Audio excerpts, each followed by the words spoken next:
Global Peace Index tinchliksevarlik reytingida O'zbekiston bu safar 158 mamlakat orasida 110-o'ringa tushgan.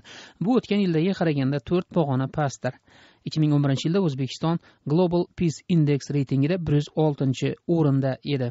Global tinchliksevarlik indeksi 23 ta omilga asoslanib tuziladi. Ichki va u yoki bu mamlakat aralashgan xalqaro mojarolarning mavjudligi va ularning ko'lami, bir mamlakat ichidagi barqarorlik va xavfsizlik darajasi, davlat militarizatsiyasi, harbiy byudjet miqdori, har 100 ming aholiga harbiy xizmatchilar, mahbuslar soni, siyosiy terror, teraktlar va boshqa omillar e'tiborga olinadi.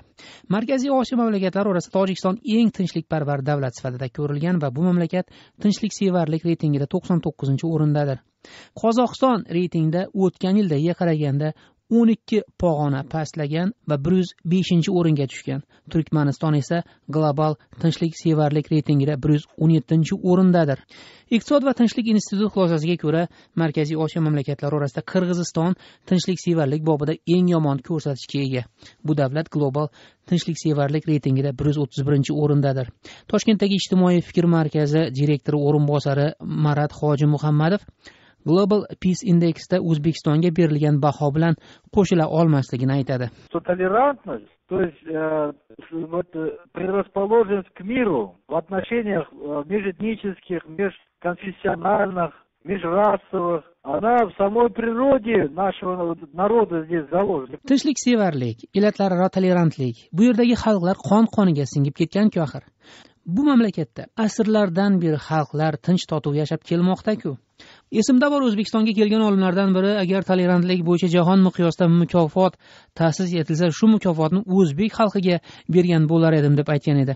Bu reytingda O'zbekistonga nisbatan mutlaqo noto'g'ri baho berilgan deydi Marat Hoji Muhammadov. Вообще никогда не было никаких этнических погромов. А что касается Узбекистана, это абсолютная неправда. Sobiq Sovet o'lkalari orasida Ukraina tinchliksevarlik reytingida 71-chi, Belarus 109-chi, Armaniston 115-chi, Ozarbayjon 132-chi, Gruziya 141-chi va Rossiya 153-o'rinda. Global tinchliksevarlik reytingida Islandiya eng tinchliksevar mamlakat deb tan olingan, Daniya reytingda 2-chi, Yangi Zelandiya esa 3-chi. Vaziyat eng nobarqaror bo'lgan davlatlar uchligiga Somali, Afg'oniston va Sudan davlatlari kirgan. Bu yil vaziyat keskin yomonlashgan mamlakat Suriyadir. Hukumat kuchlari va isyonchilar o'rtasida qonli mojaro davom etayotgan bu mamlakat tinchliksevarlik reytingida o'tgan yilga qaraganda 30 pog'ona pastlagan. Tinchliksevarlik tomon eng keskin o'zgarish esa Shri Lankada qayd etilgan. Bu mamlakat ro'yxatda o'tgan yildagiga qaraganda 30 pog'ona ko'tarilgan. Global Peace Index global tinchliksevarlik reytingi yuqori 10ligidagi davlatlar Islandiya, Daniya, Yangi Zelandiya, Kanada, Yaponiya, Avstriya, Irlandiya, Sloveniya, Finlandiya, Shveysariyalardir. Ro'yxatning quyi 10ligidagi mamlakatlar esa Pokiston, Isroil, Markaziy Afrika Respublikasi, Xitoy, Rossiya, Kongo, Iroq, Sudan, Afg'oniston va Somalidir.